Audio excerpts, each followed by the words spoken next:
Hey there, savvy shoppers. Welcome back to our channel, where we break down the latest in financial tech to make your life easier. Today, we're tackling how to check the Afterpay limit in 2025.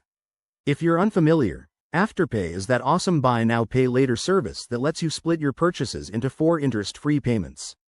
But with updates rolling out in 2025, it's more important than ever to keep an eye on your spending limit to avoid any surprises. Let's dive right in. First things first, why check your Afterpay limit? In 2025, Afterpay has enhanced its system with better personalization based on your payment history, so your limit might change over time. It could be influenced by factors like your credit score, past on-time payments, or even your shopping habits.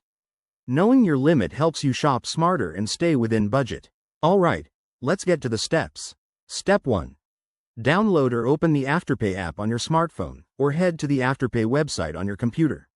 Make sure it's the latest version for 2025 updates. You don't want to miss out on the new features. Step 2. Log into your account using your email and password. If you're new, you'll need to sign up first, which is quick and straightforward. Step 3.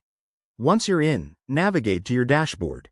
Look for the Account Overview, or Spending Limit section. It's usually front and center.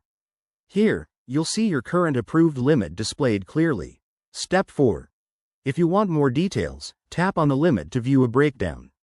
This might include how it's calculated, any recent changes, or tips on how to increase it, like making timely payments or linking your bank account for better verification.